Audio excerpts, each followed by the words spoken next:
Welcome back to my channel study with IAS. आज के video में हम लोग एक्सोक्राइन ग्लैंड या बैग ऑफ जूस जिसे कहते हैं, तो आज के वीडियो में हम लोग एक्सोक्राइन ग्लैंड के बारे में स्टडी करेंगे। वीडियो के सेकेंड पार्ट में एंडोक्राइन ग्लैंड के बारे में स्टडी करेंगे।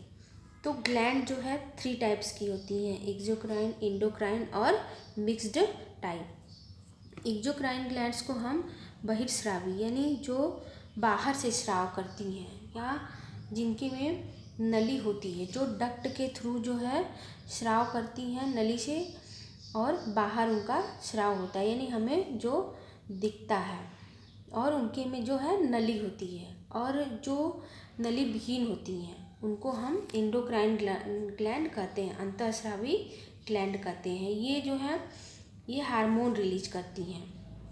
एक्सोक्राइन ग्लैंड जो है वो एंजाइम रिलीज करती हैं, और एंडोक्राइन ग्लैंड जो है वो हार्मोन रिलीज करती है। हार्मोन अक्सर आप सुने होंगे कि वो ब्लड में रिलीज होता है, ब्लड से इनका कोई कांटेक्ट नहीं होता है। एक्सोक्राइन ग्लैंड का ब्लड से कोई कांटेक्ट नहीं होता है, क्योंकि आप देखे होंगे कि स्वीट में कभी भी ब्लड नहीं आता है, या सैलावरी ग्लैंड है उसमें कभी ब्लड नहीं आता है, या फिर जो पेप्सिन ट्रिप्सिन जो है वो हमारे फूड में जो एंजाइम्स छोड़ी जाती हैं, कभी हम वॉमिटिंग करते हैं तो उसमें भी ब्लड नहीं आता है, यानी एक्सोक्राइन ग्लैंड का ब्लड से कांटेक्ट नहीं होता है। और एंडोक्राइन ग्लैंड का जो है इनके में डक्ट और नली नहीं होती है, और ब्लड से इनका कांटेक्ट होता है, यानी ये डायरेक्ट ब्लड में छोड़ती हैं हार्मोन्स को।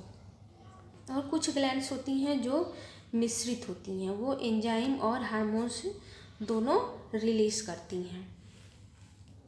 तो एक्सोक्राइन ग्लैंड को हम डिटेल से स्टडी करेंगे। ये कई प्रकार की होती हैं, जैसे है शिरोमणि ग्लैंड, इनको इंग्लिश में भी यही इनका नाम होता है, और हिंदी में भी शिरोमेन ग्लैंड ही कहते हैं। ये जो है कान में पाई जाती हैं, और ये मोम का या वैक्स का फॉर्मेशन करती हैं, मोम का निर्माण। जैसे हमारे कान से जो हम कान खोदते हैं या जॉनसन बड वगैरह से साफ़ करते हैं, जो पदार्थ बाहर निकलता है येलोइश कलर का, वो जो है वैक्स होता है। तो ये जो है शिरोमेन ग्लैंड जो है वो मोम जो है रिलीज करती है। फिर सेकेंड है लैक्राइमल ग्लैंड। लैक्राइमल ग्लैंड जो है वो आँख में पाई जाती है। ये आंसू टीयर को जो है होल्ड किए रहती है। जो आँख के पास जो है किनारे में एक मांस जैसा रेड पार्ट होता है, जिसको हम पंक्टम कहते हैं, वहीं पे आंसू जो है इकट्ठा किया जाता है। और लाइसोजाइम एंजाइम जो है, अगर कोई बैक्टीरिया वायरस पड़ गया तो लाइसोजाइम एंजाइम जो है उसको तुरंत किल कर देती है। पंक्टम जो है वो आंसू का स्टोर करता है, जो रेड वाला पार्ट होता है, और अगर ज़्यादा आंसू हो गए तो वो बाहर निकल जाते हैं आँख से। अगर हम बहुत ज़्यादा अगर रो रहे हैं, बहुत ज़्यादा आंसू निकल रहा है, तो वहीं से एक नली नाक में भी गई है, वो पूरा आंसू जो है नाक में चला जाता है, और नोज़ से भी पानी निकलने लगता है। आंसू में जो है लाइसोजाइम एंजाइम होता है, जैसा कि अभी हम बताएं कि आंसू में लाइसोजाइम एंजाइम्स होता है, बैक्टीरिया वायरस को किल करता है। थर्ड है मीबोमियन ग्लैंड। ये जो है आँख के नीचे की ओर पाई जाती है। जो नीचे वाली जो पलक है आँख की, जब हम ऐसे नीचे की तरफ खींचते हैं तो रेड रेड पार्ट मांस जैसा दिखता है, वो ये ग्लैंड वहीं पे पाई जाती है। ये ऑयल एंड अदर डिस्चार्ज, जैसे ऑयल डिस्चार्ज करती है, या फिर कीचड़, जो आँख में कीचड़ निकलता है इसी ग्लैंड के द्वारा बाहर निकलता है। जो भी आँख में गंदगी होती है ये ग्लैंड जो है उसको साफ करती है। फोर्थ है स्वीट ग्लैंड, स्वेद ग्रंथि। स्वीट ग्लैंड यानी पसीने की जो ग्रंथि होती है, ये पसीने का निर्माण करती है, और साल्ट को, हमारी एक्स्ट्रा साल्ट को हमारी बॉडी से बाहर निकालती है। ये इवापोरेशन का एक प्रोसेस है। जैसे गंदे पदार्थ जो होते हैं या एक्स्ट्रा साल्ट है, वो स्वीट के थ्रू जो है हमारी बॉडी से बाहर निकल जाते हैं। नेक्स्ट है सीबेशियस ग्रंथि या तैलीय ग्रंथि।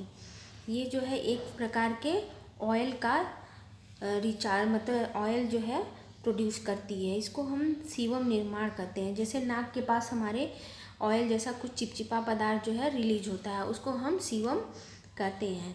ये जो है हमारी पूरी स्किन को सॉफ्ट और चिकना बनाती है। सीबेसियस या तैलीय ग्रंथि। नेक्स्ट है सैलावरी ग्लैंड, जिसको हम लार ग्रंथि भी कहते हैं।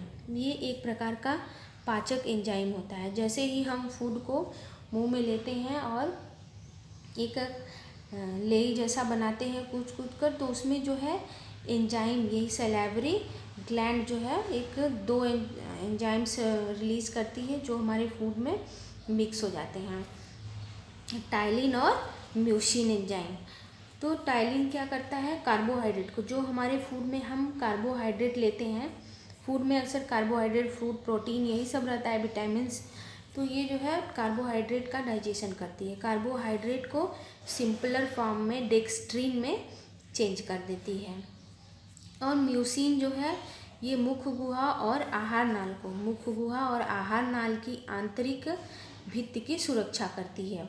जैसे ये आहार नाल है ना, इसोफेगस, तो जो इसके अंदर वाली जो वॉल है इसकी जो है ये रक्षा करती है म्यूसिन। नेक्स्ट है गैस्ट्रिक या जठर ग्रंथि, गैस्ट्रिक जूस या जठर ग्रंथि। ये जो है एक प्रकार की पाचक एंजाइम है जो रेनिन जिसको कहते हैं या पेप्सिन कहते हैं, और बच्चों में जो है कैसीन नामक प्रोटीन का डाइजेशन करने के लिए इनका प्रयोग किया जाता है। तो कैसीन से ये कैसिनोएड बना लेते हैं सिंपलर फॉर्म में। नेक्स्ट है म्यूकस ग्लैंड। म्यूकस ग्लैंड का निर्माण जो है एक चिपचिपा पदार्थ होता है। जैसे कि हमारे मुंह के जो अंदर की गुहा है या फिर जो लार्ज इंटेस्टाइन या स्मॉल इंटेस्टाइन के अंदर का जो सॉफ्ट वाला पार्ट है उसको हम म्यूकस कहते हैं। या फिर जो एनस का जो है फीकल मैटर जो पास करने के लिए सॉफ्ट सा एक नली होती है, यानी कोई भी मटेरियल आसानी से मूव कर सके, तो ये सब सारी नली और डक्ट्स के अंदर जो है एक म्यूकस पदार्थ यानी चिपचिपा पदार्थ, चिपचिपा लेयर जैसा फॉर्मेशन करती है ये म्यूकस ग्लैंड। नेक्स्ट है लीवर या यकृत या जिगर, इसे हिपैटिक सेल भी कहते हैं। ये सबसे इम्पॉर्टेंट ग्लैंड है।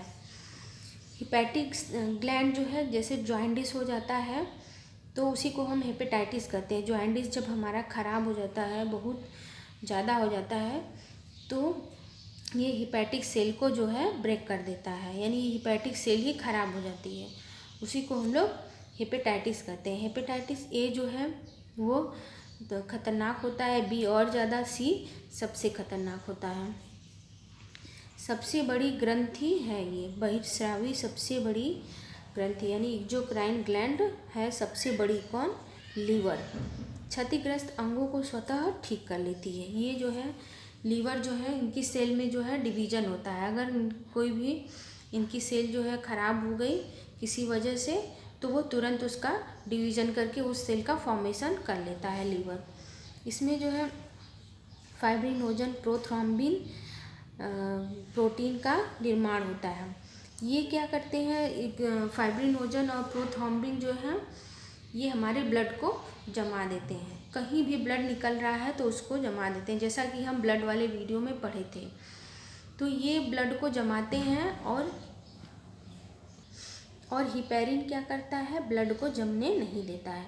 जैसे कोई भी ब्लड, हमारा हाथ कट हो गया या कहीं भी ब्लड हमारी बॉडी के बाहर निकल रहा है, तो फाइब्रिनोजन और प्रोथ्रोम्बिन जो है ब्लड को क्लॉटिंग में हेल्प करते हैं। लेकिन हिपैरिन एक ऐसी प्रोटीन है जो कि हमारे ब्लड को जमने नहीं देती। जैसे इंटरनल में सर में हमारी चोट लग गई या कहीं इंटरनल ऑर्गन में ब्लीडिंग हो रही है, तो हिपैरिन जो है ब्लड को जमने नहीं देता है अंदर, वो ब्लड को ईजिली फ्लो होने देता है। और ये एल्बुमिन का भी निर्माण करता है। कौन? लीवर।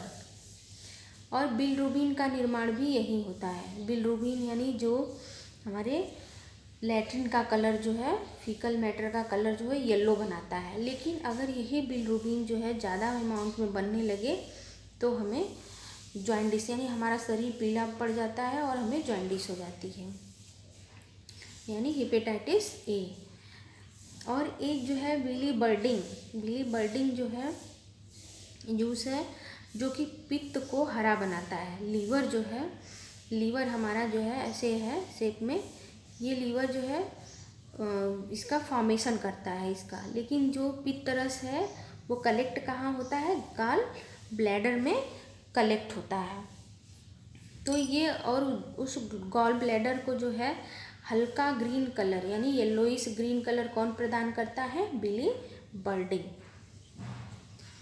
और ये अमोनिया को, कुछ इसमें चेंजेस भी होते हैं, जैसे एक्सक्रीटरी सिस्टम में हम लोग पढ़ चुके हैं कि लीवर जो है अमोनिया को यूरिया में चेंज कर देता है। जो भी हमारी किडनी फिल्टर करती है अमोनिया, तो उसको अमोनिया जो कि हार्मफुल पदार्थ है, कंपाउंड है, तो ये तुरंत जो है इसको यूरिया में चेंज कर देता है, N2CONH2 यूरिया में चेंज करता है, और जो उसके यूरिन के थ्रू जो है बॉडी से बाहर रिलीज कर दिया जाता है। और ये जो है ग्लूकोज को ग्लाइकोजन में चेंज करता है। ग्लूकोज, जैसे हम भोजन में जो है फैट लेते हैं तो वो फैट जो है ग्लूकोज के रूप में चेंज हो जाता है, और हमारे लीवर पर जो भी ग्लूकोज चाहिए हमारे बॉडी को, क्योंकि ग्लूकोज जो है एनर्जी प्रदान करता है, तो जितना ग्लूकोज हमारी बॉडी को चाहिए वो यूज हो जाता है, और अगर जो हम एक्स्ट्रा ग्लूकोज लेते हैं वो हमारे लीवर पर कलेक्ट हो जाता है, और वो लीवर क्या करता है, ग्लूकोज को ग्लाइकोजन में यानी सिंपल कंपाउंड में ग्लाइकोजन में चेंज कर देता है। अगर हम बहुत ज़्यादा मात्रा में फ़ैट लेते हैं तो ये ग्लाइकोजन जो है, क्योंकि थोड़ी हमें हमारे बॉडी के लिए थोड़ी ही मात्रा चाहिए एनर्जी के लिए, और वो बहुत ज़्यादा फैट कलेक्ट होता जाता है, फिर वो फैट क्या है, कोलेस्ट्रॉल में चेंज हो जाता है। वही कोलेस्ट्रॉल जो है हमारी बॉडी के लिए हार्मफुल है, जिसकी वजह से हार्ट अटैक वगैरह होता है।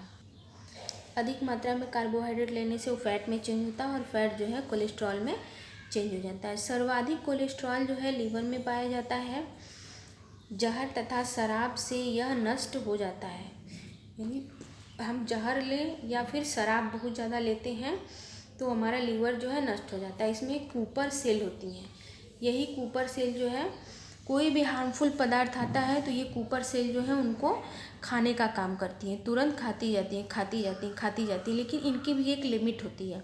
अगर हम कोई भी चीज़ लिमिट क्रॉस लें, चाहे शराब लें या फिर जहर लें या कोई हार्मफुल पदार्थ लें, तो ये कूपर सेल ये डेड कर जाती हैं, ख़राब हो जाती हैं, जिसकी वजह से हमारा लीवर जो है डेड कर जाता है, और हम मतलब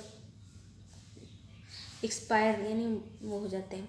भ्रूण अवस्था में आरबीसी ब्लड का निर्माण करती है। भ्रूण अवस्था में आरबीसी ब्लड जो है वो लीवर के मेसोडर्म में, वैसे तो ब्लड जो है हमारी बोन मैरो में फॉर्मेशन होता है, यंग जो एडल्ट हैं उनके में ब्लड का फॉर्मेशन जो है बोन मैरो में होता है। ऐसे बोन होती है, उसके बीच में एक खाली स्थान होता है, इसी को हम बोन मैरो कहते हैं। यहीं पे ब्लड का फॉर्मेशन होता है एडल्ट में। लेकिन जो छोटे बच्चे होते हैं यानी भ्रूणावस्था में जो गर्भ में रहते हैं, उनके में जो है ब्लड का फॉर्मेशन लीवर की मेसोडर्म नामक एक सेल होती है, एक पार्ट होता है, उसमें जो है ब्लड का फॉर्मेशन होता है।